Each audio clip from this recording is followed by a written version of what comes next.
정말 이 찬양 들으니까 마라나타가 절로 외쳐집니다. 주님이 오실 때 우리 함께 맞이할 줄로 믿습니다. 우리 모두가 저 천국을 소망하며 늘 하나님의 말씀으로 살아가시는 여러분 되시길 주님의 이름으로 축복합니다. 아멘. 여러분 다시 만나서 반갑습니다. 이제 좀 쌀쌀해졌는데 건강 조심하시고 한 해를 잘 마무리하실 수 있길 바랍니다. 우리 옆에 분과 잠깐 인사할까요? 사랑하고 축복합니다. 주님의 이름으로 우리 2층도 성가대도 사랑하고 축복합니다.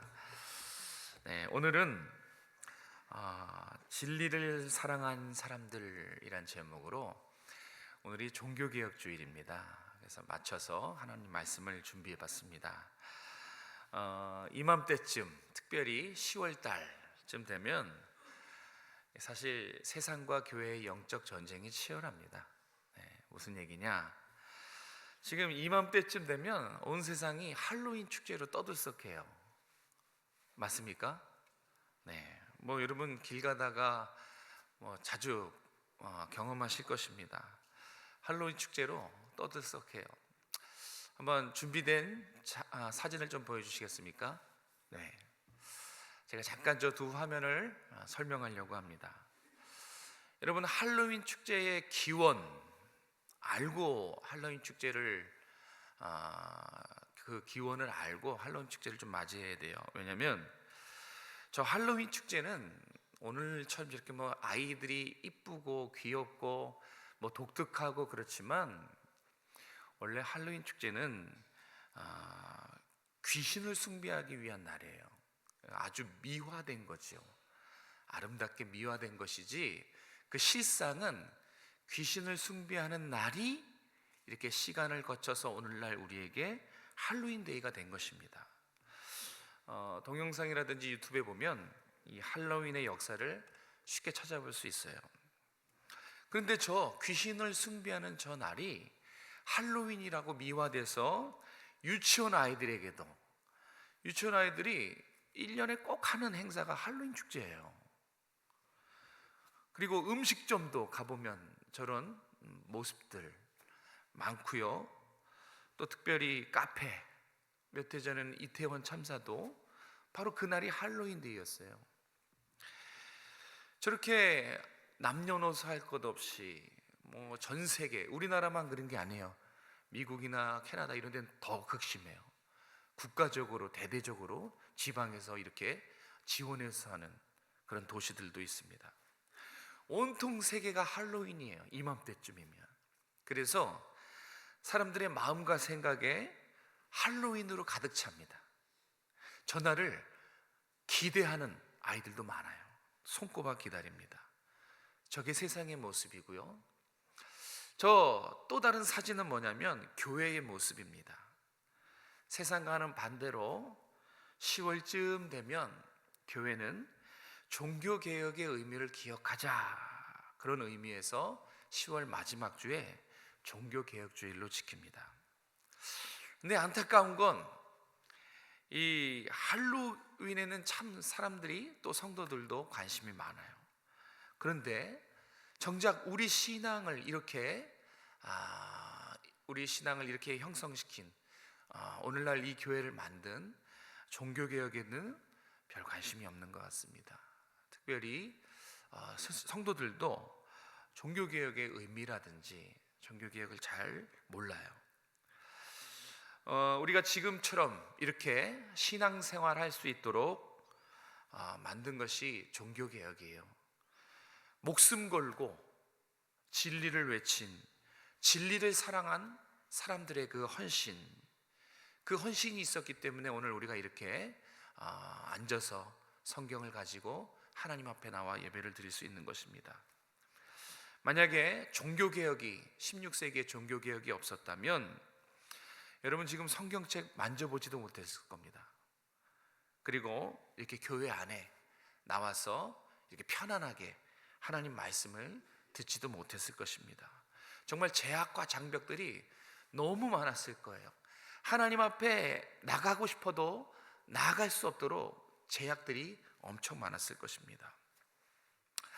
성경에도 16세기 종교개혁과 같은 개혁의 이야기가 있습니다. 오늘 본문에 여호사밧의 종교개혁이 그런데요, 이 여호사밧의 종교개혁은 16세기 종교개혁의 성격과 아주 닮아 있어요. 종교개혁이 무엇을 위한 개혁이었는지, 그리고 오늘 우리 신앙에 어떤 의미를 주었는지를 오늘 한번 종교개혁주의를 맞이해서 한번 우리가 살펴보도록 하겠습니다. 오늘 본문은 그 의미와 중요성에 비해 아주 짧습니다.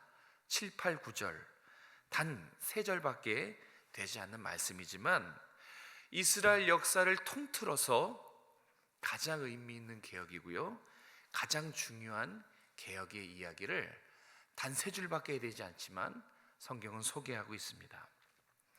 여호사밧 이전에도 개혁을 추진한 왕들이 여럿 있었습니다. 그들도 똑같이 개혁을 열심히 부르짖었고 우상을 철폐하고 산당을 부서뜨리고 목상을 찍고 그렇게 했어요. 개혁을 추진했어요. 그런데 그런 결과 이전의 왕들은 본질적인 개혁이라기보다는 환경 개선에 불과했습니다. 그들의 개혁이 폄하된 것이 아니, 중요해요. 중요하지만 본질의 개혁은 아닙니다. 환경 개선이 주 목적이었습니다. 그런데 여호사밧 왕, 오늘 우리가 살펴볼 이 개혁은 달라요. 다릅니다. 단순히 환경을 바꾸는 것에 그치지 않습니다. 거기에 멈추지 않아요. 다른 왕들이 한 번도 걸어가 보지 못한 본질적인 개혁이 오늘 본문에 담겨져 있어요. 이걸 우리가 알아야 돼요. 그리고 나서 종교개혁을 들여다보면 오늘 우리에게 주는 그 의미들이 살아있는 메시지로 우리에게 다가올 수 있습니다. 자, 여호사밧 왕의 개혁은 목적이 달라요. 단순히 사회를 바꾸고 정치를 안정화시키고 또 종교적인 정상화, 이것 때문에 한 것이 아니에요. 보통 여기에 머물지만 여호사밧 왕은 그렇지 않습니다. 더 큰, 더 원대한, 더 본질적인 개혁의 의미를 가지고 있었어요. 비전이 있었습니다. 그것은 뭐냐면 남유다가 하나님을 경외하는 나라 되는 거예요. 남유다의 백성이 진리를 사랑하는 백성 만드는 것, 그것이 여호사밧 왕의 개혁의 핵심이에요. 그리고 그 성격은 시간이 거슬러서 1517년 종교개혁과 똑같습니다. 오늘 우리가 이 여호사밧 개혁을 통해서 진리를 사랑하는 사람들이란 제목으로 하나님 말씀의 의미를 좀 한번 같이 살펴보도록 하겠습니다. 자, 먼저 첫 번째는 7절에서 8절까지의 말씀입니다. 7절 8절 같이 읽겠습니다. 시작. 그가 왕위에 있은 지 3년에 그의 방백들 베나일과 오바댜와 스가랴와 느다넬과 미가야를 보내어 유다 여러 성읍에 가서 가르치게 하고 또 그들과 함께 레위 사람 스마야와 느다냐와 스바랴와 아사엘과 스마라목과 여나단과 아도니야와 도비야와 도바도니야 등 레위 사람들을 보내고 또 저희와 함께 제사장 엘리사마와 여호람을 보내었더니. 아멘. 생소한 이름이 뭐가 이렇게 많이 나오나, 그죠? 저 한 번도 안 틀렸죠? 여러 번 연습했습니다. 안 틀리려고. 저도 헷갈려요. 근데 이유가 있어요. 그 이유는 좀 이따 말씀드리고, 자, 이 7절 8절을 통해서 오늘 여러분 꼭 가슴에 새기시 바랍니다. 하나님이 원하시는 개혁, 그리고 종교개혁의 의미. 첫 번째는 개혁의 대상에 대한 것이에요. 아까도 제가 말했지만 많은 왕들은 환경이 개혁의 대상이었어요. 그래서 산당도 무너뜨리고 우상도 철폐하고 그랬던 거예요. 그런데 이 7절 8절 말씀을 통해서 우리가 생각을 바꿔야 돼요. 그건 뭐냐면 개혁의 대상은 환경이 아닙니다. 개혁의 대상은 사람이에요. 우리예요, 우리. 예. 여호사밧 왕만 그렇게 했어요. 개혁의 대상은 아무리 환경을 바꿔도 사람이 바뀌지 않으면 그 개혁 아니라는 거죠. 꼭 기억했으면 좋겠어요. 이제 다음 세대를 세우는 주일학교도 명심해야 돼요. 뭘 바꾸냐? 10억 들여서 이 어떤 건물을 짓고 건물을 리모델링하고 중요해요. 그런데 그것이 개혁의 대상이 아니라는 거예요. 개혁의 대상은 아이들이에요. 개혁의 대상은 사람입니다. 이것을 꼭 기억해 주시길 바랍니다. 여호사밧 왕은요, 남유다가 진짜로 바뀌려면, 진짜로 개혁되려면 아까도 말했듯이 우상, 산당 철폐, 이런 환경을 개선하는 것으로는 부족하다는 것을 참 신기하게 그는 알고 있었어요. 깨달았습니다. 환경을 바꾸는 것 다시 말씀드리지만 중요해요. 맹모삼천지교 아시지요? 네, 교육의 환경이 중요하다는 얘기예요. 그런데 다시 말씀드리지만 환경은 개혁의 본질이 될 수 없어요. 개혁의 대상이 될 수 없습니다. 환경을 바꾸는 이유는 결국 사람을 바꾸기 위해서예요. 개혁의 대상은 당연히 사람이 돼야 돼요. 이걸 놓치는 순간 이제 막 쓸데없는 데 돈을 지출하고 막 프로그램에 열을 올리고 그렇게 되는 거예요. 사람입니다. 하나님이 피로 값주고 살리신 그 영혼을 품는 게 진짜 개혁의 모습이에요. 다시 말해서 여호사밧이 그린 개혁은 하나님의 백성들이 율법을 배워서, 이 당시의 백성들은 율법을 몰랐어요. 제도가 있긴 했지만 유명무실했거든요. 그래서 하나님의 백성이 하나님을 온전히 섬기는 방법은 율법을 아는 거다, 그렇게 생각했어요. 그래서 백성을 바꾸는 거예요. 백성이 율법을 배워서 율법을 알고 하나님을 바르게 알고 그래서 예배드리고 하나님을 바르게 섬기는 것, 여기도 있죠. 바른 신앙, 바른 생활, 이것이 개혁의 진짜 의미였습니다. 그래서 여호사밧 왕은 재위 3년 만에, 저도 지금 담임 목회한 지 3년째거든요. 3년 차거든요. 시무 목사 시작해서 3년 차인데 지금 여호사밧 왕도 3년째 되는 그해 본격적으로 보세요. 전 국민을 상대로 율법 교육을 실시했어요. 저도 하고 싶어요. 전 교인을 상대로 양육을 실시하고 싶어요. 이게 필요한 거예요. 사람을 바꾸는데 너무너무 중요하다는 것이죠. 여호사밧이 백성을 변화시키기 위해서 지금 어떻게 하는지 성경은 분명히 말씀하고 있어요. 누구를 파견했는지 한번 보십시오. 7절에 나와 있죠. 먼저 방백들을 파견합니다. 이 방백이란 단어가 고어예요. 옛날 명칭. 그래서 좀 이해가 어렵지만 이 방백을 쉽게 말씀드리면 장관급이에요. 오늘날로 따면 시장급, 그 시의 시장 있지요. 예. 장관급이나 시장급 고위 관료예요. 여기 5명의 방백은 그 당시에 고위 관료였습니다. 고위 관료를 5명씩이나 파견해요. 그 말은 뭐예요? 지금 여호사밧이 종교개혁의 진심이란 뜻이에요. 우리 모두가 사람을 바꾸는 일에 진심이어야 됩니다. 지금 여호사밧은 사람을 변화시키는 일에 최선을 다하고 있는 거예요. 우리는 지금 글로 보고 있지만 만약에 영화처럼 영상이 있었으면 맨날 고민하고 방백들을 어떻게 보낼까, 무엇을 어떻게 할까 고민하는 여호사밧의 왕의 모습이 그려졌을 거예요. 지금 진심이에요. 사람을 바꾸는 거, 사람을 하나님의 마음, 사람을 하나님의 형상을 닮은 모습으로 바꾸는데 지금 방백 5명을 파견했다는 것은 여호사밧 왕은 나름 최선을 다하고 있다는 것을 알 수 있습니다. 오늘 본문에서 성경이 강조하는 단어가 있어요. 이게 한글 성경에는 드러나 있지 않지만 원어로 보면 분명히 이 단어 하나를 성경은 강조하고 있습니다. 바로 가르치다입니다. 7절 마지막에 나오죠. 여러 성읍들에 가서 가르치게 하고, 이 가르치다 원어로 라메드, 이 7절, 8절, 9절 전체에서 지금 성경이 강조하는 단어는 라메드, 가르치다예요. 그래서 이 의미를 알고 있어야 돼요. 라메드, 가르치다라는 이 뜻은요, 지식을 집어넣다라는 뜻이에요. 지식을 주입하다, 지식을 채우다, 지식을 집어넣다, 이런 뜻입니다. 그러니까 당시의 백성들의 상태가 어땠다는 거예요? 말씀이 텅 빈 상태였다는 거예요.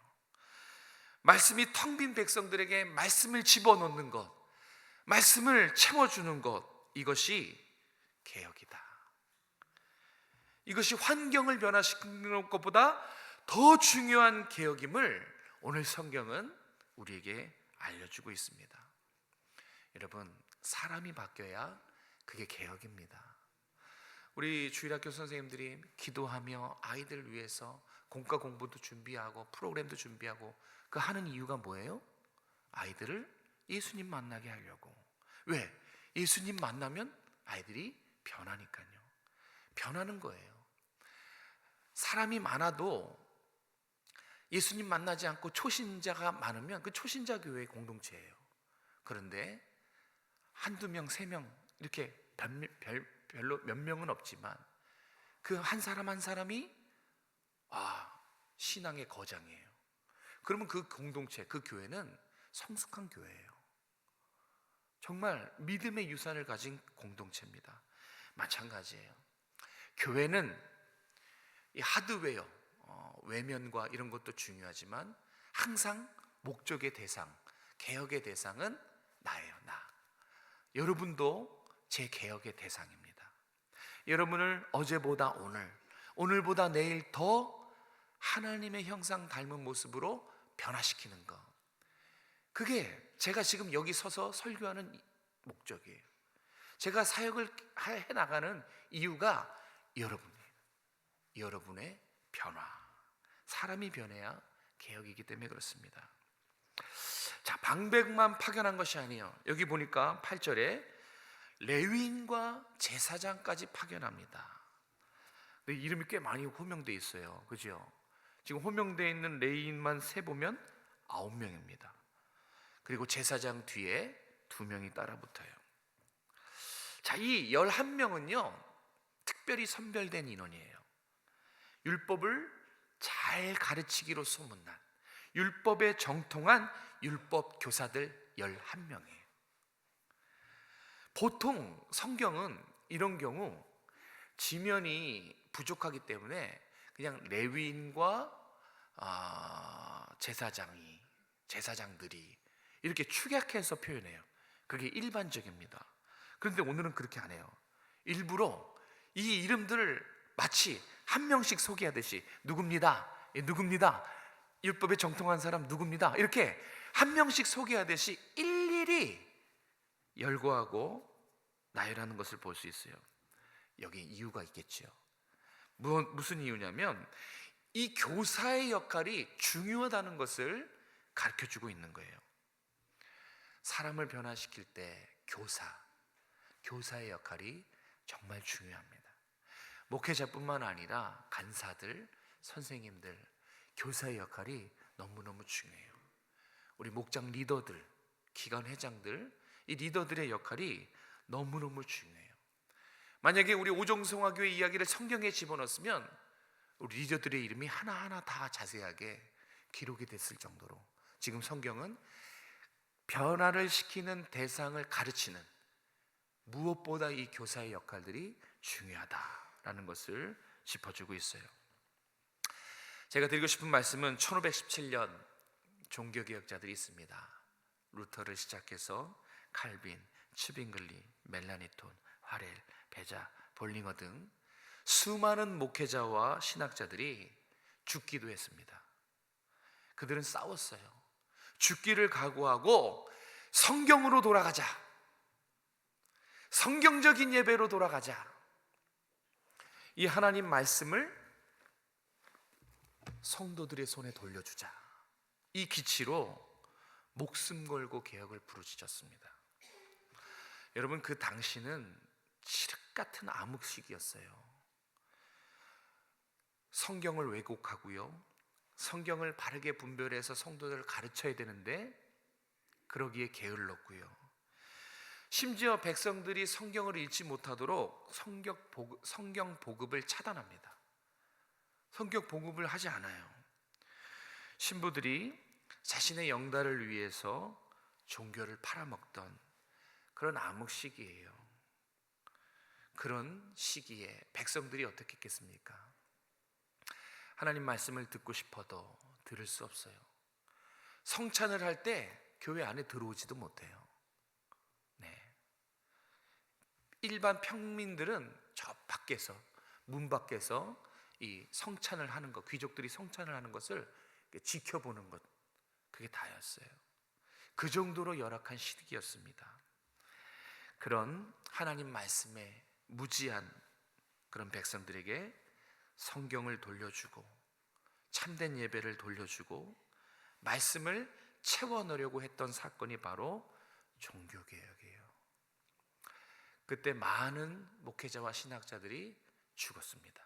자신을 희생하고 불태웠습니다. 순교의 제물로 자신을 하나님 앞에 드렸습니다. 그 목숨 건 희생 때문에 결국 이렇게 우리가 이런 모습으로 예배를 드리고 성경도 내가 가질 수 있게 된 거예요. 얼마나 감사합니까? 오늘날 교회들이 이런 개혁이 필요합니다. 성도들을 변화시키고 성도들에게 진리의 말씀을 증거하고 말씀의 사람이 되도록 하는 것, 이것이 우리의 최우선 과제라는 것을 여러분들 잊지 마시기 바랍니다. 아이들도 그렇지만 개혁의 대상, 하나님이 바라볼 때 개혁의 대상은 바로 나부터 시작되는 거예요. 하나님 말씀을 더욱 사모하시길 바랍니다. 그리고 그 말씀에 순종하고 말씀의 사람으로 하나님이 변화시킬 때에 여러분 순종하실 수 있길 주님 여러분 축복합니다. 아멘. 자, 두 번째는 9절 말씀입니다. 우리 9절 말씀을 같이 한번 읽겠습니다. 시작. 그들이 여호와의 율법책을 가지고 유다에서 가르치되 그 모든 유다 성읍들로 두루 다니며 백성들을 가르쳤더라. 아멘. 자, 첫 번째가 개혁의 대상이었다면 두 번째는 개혁의 도구입니다. 개혁의 도구가 무엇이냐? 사람을 무엇으로 바꿀 거냐? 바로 하나님 말씀이라는 겁니다.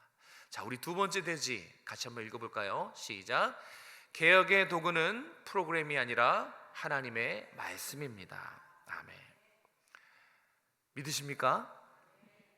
그런데 이거 조심해야 돼요. 우리가 알고는 있지만 막상 우리가 무엇을 하려고 하면 이거를 놓칠 때가 정말 많아요. 그래서 오늘 다시 한번 여러분들 정립하시기 바랍니다. 자, 선발된 아까 레위인 제사장 11명이었고요 그 11명의 율법 교사들이 지금 무엇을 가지고 백성들에게 가고 있는지 이 부분을 놓쳐서는 안 돼요. 자, 지금 율법 교사, 율법 전문가들이 무엇을 가지고 백성에게 갑니까? 율법책이라 라고 나와 있죠. 율법책은 뭐예요? 하나님 말씀, 성경입니다. 성경. 네. 그 율법 교사들이 백성들을 향해 가지고 간 유일한 교과서가 바로 이 성경이라는 거예요. 자, 유일한 교과서였으니 율법 교사들이 무엇만 가르쳤다는 거예요? 맞아요. 하나님 말씀만, 오직 이것도 가르치고 저것도 가르치고 이렇게 했다는 게 아니에요. 유일한 교과서인 하나님 말씀만, 오직 하나님 말씀만 가르쳤다는 거예요. 오직 하나님 말씀만 가르치기 위해서 이 11명이 파견된 것입니다. 여러분, 오늘 이 여호사밧 왕 때의 성경은 아주 귀했어요. 지금 우리 시대와는 정말 첨예하게 다릅니다. 성경이 아주 귀한 시기였어요. 자, 전 국민입니다. 전 국민을 하나님 말씀으로 가르치려면 11명 부족할까요? 괜찮을까요? 턱없이 부족해요. 그냥 부족한 게 아니라 사실 이 11명은 말도 안 되는 숫자예요. 근데 왜 11명이었을까요? 더 많이 보내면 좋은데. 기록에 누락된 걸까요?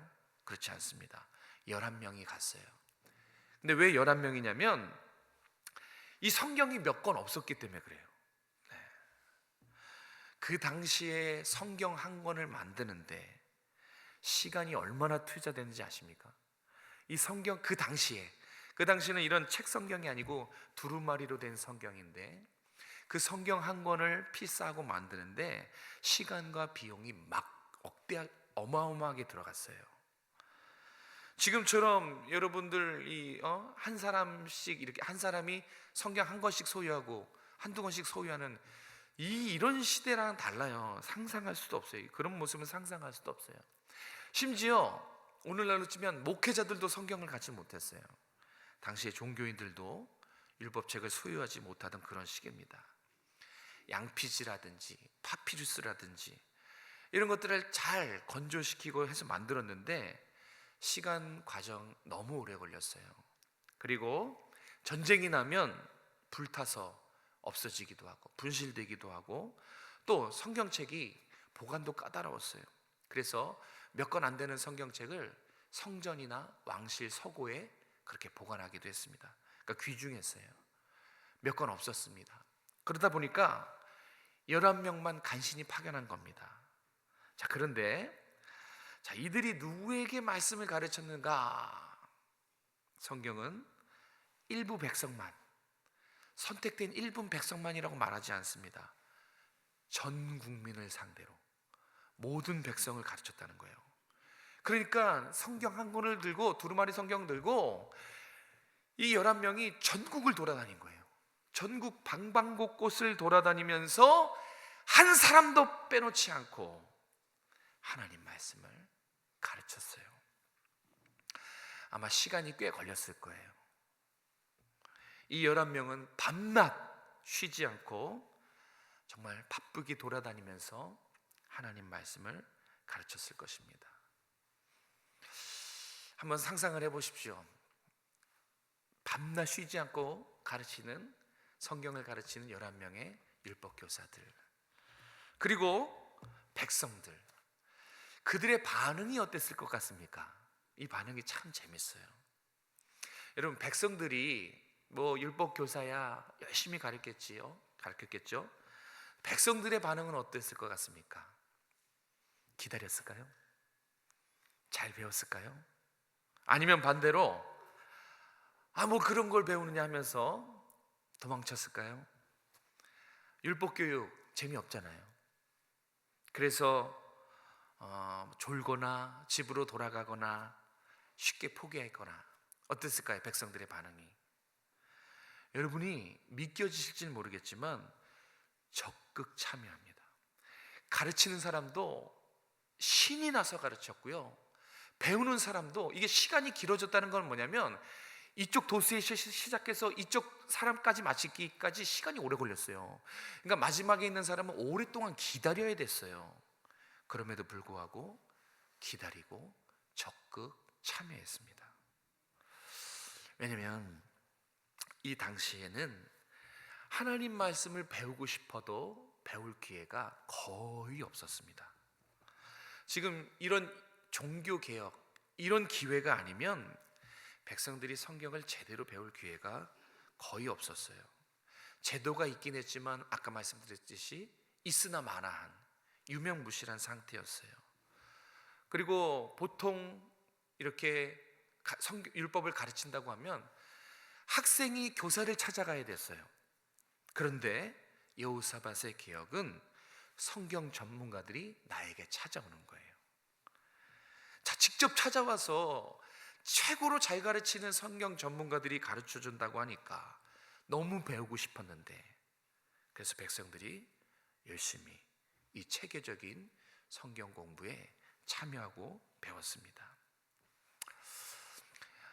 중세 시대에 살았던 사람들, 그들도 성경을 배우고 싶었으나 성경을 배우지 못했습니다. 그래서 중세 시대의 사람들은 시기적으로 사회적으로 암울한 것만이 아니라 이 사람들의 영혼이 하나님 말씀에 대한 굶주림, 이 영적인 갈급함이 엄청났어요.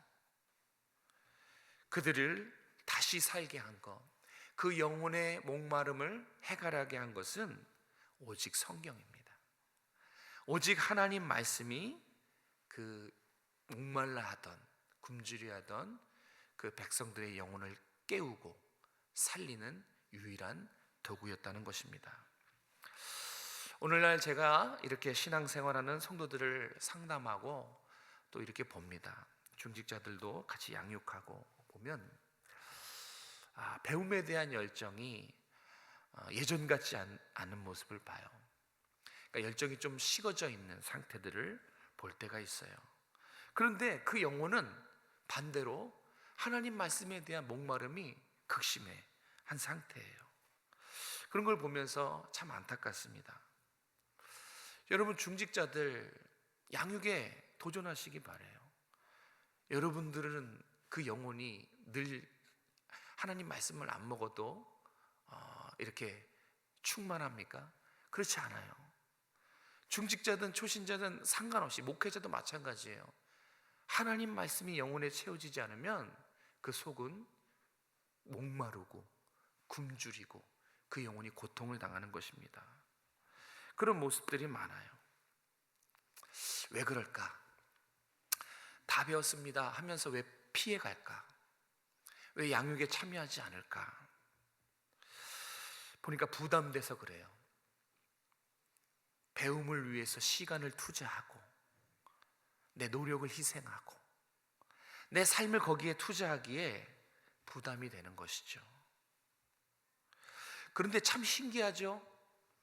만약에 이 근처의 어울마당에 서울대 합격을 위한 강의를 열거나 대기업 합격을 위한 전문가가 와서 이렇게 강의를 한다고 하면 시간도 낼 것이고, 그런 강의들은 공짜로 안 합니다. 비싸요. 물질도 투자할 것입니다. 우리가 참 중요한 걸 잊고 살아요. 그리고 착각의 늪에 많이 빠집니다. 행복, 성공에 대해서는 사실 자연스러워요. 관심도 갖고 시간도 쏟고 물질과 마음을 쏟아요. 그런데 정작 영혼이 살고 죽고 하는 이 진리에 대해서는 우리가 많이 인색하구나, 우리가 많이 인색해하고 있구나라는 것을 참 안타깝게 볼 때가 많습니다. 사랑하는 성도 여러분, 말씀을 마치면서 꼭 부탁드립니다. 이제는 내 자신이 먼저 개혁이 돼야 돼요. 하나님이 바라보실 때 개혁의 대상은 가장 먼저 나예요. 저도 마찬가지예요. 여러분에게 말씀을 전하고 있는 저도 제가 먼저 개혁이 돼야 돼요. 우리 모두는 내가 하나님 눈에 개혁의 대상이라는 사실을 잊어서는 안 됩니다. 이전에는 말씀에 무관심한 사람이었다면 이제는 말씀의 사람이 돼야 돼요. 말씀과 무관한 삶이었다면 이제는 말씀 중심의 삶을 살아내야 하는 것입니다. 하나님이 우리 오정성화교회에 걸고 계신 기대, 우리에게 원하시는 개혁은 바로 내가 변하는 거예요. 내가 진리를 사랑하는 사람으로 변화되는 것. 우리 자녀들이 하나님 말씀을 사모하고 이 말씀을 암송하며 이 말씀을 즐거워하는 것, 그게 하나님이 우리 오정성화교회에게 허락하신 내일의 개혁 과제입니다. 너무너무 중요해요. 부탁드립니다. 말씀으로 돌아가십시오.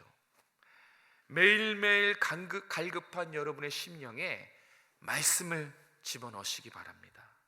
하나님 말씀을 사모하고 말씀이 내 안에 채워질 때 세상은 변하지 않더라도 여러분이 그리스도를 닮은 변화된 사람으로 하나님이 쓰실 거예요. 내가 변해요. 세상은 안 변해도 내가 변합니다. 그런데 그 변화된 나는 세상을 변화시킬 수 있는 존재예요. 우리가 말씀의 사람, 진리를 사랑하는 사람이 됐으면 정말 좋겠습니다. 그러면 우리 자녀들도 하나님의 말씀을 사모하고 진리의 사람, 말씀의 사람으로 변화될 줄로 믿습니다. 이것이 저와 여러분의 개혁 과제입니다. 이것을 우리가 기도하면서 함께 이뤄갔으면 좋겠습니다. 기도하겠습니다. 하나님, 우리를 말씀의 사람으로, 말씀 중심의 사람으로 변화시켜 주시옵소서. 하나님이 바라보실 때 나는 변화되어야 될 존재입니다. 하나님의 말씀으로 먹여주셔서 내 심령에 만족을 주시고 그리스도를 닮은 그리스도의 형상으로 하나님 우리가 말씀을 통해서 변화될 수 있도록 도와주시고, 정말 이 시대에 말씀과 멀어져가는 이 시대, 영적으로 깜깜한 암흑 시대에 하나님 우리 깨어서 말씀과 기도로 하나님을 바라보는, 오직 주만 바라보는 우리 모든 성도들 다 될 수 있도록 함께하여 주시옵소서. 이제 한 해가 마무리되어 갑니다. 마무리되어 가면서 하나님 부족했던 것들, 특별히 신앙에 부족한 것들을 바라보게 도와주시고 다시 말씀으로 돌아가고 예배의 개혁, 예배를 사모하는 우리 모든 성도들 다 될 수 있도록 축복하여 주시옵소서. 거룩하신 예수님의 이름으로 감사하며 기도드립니다. 아멘.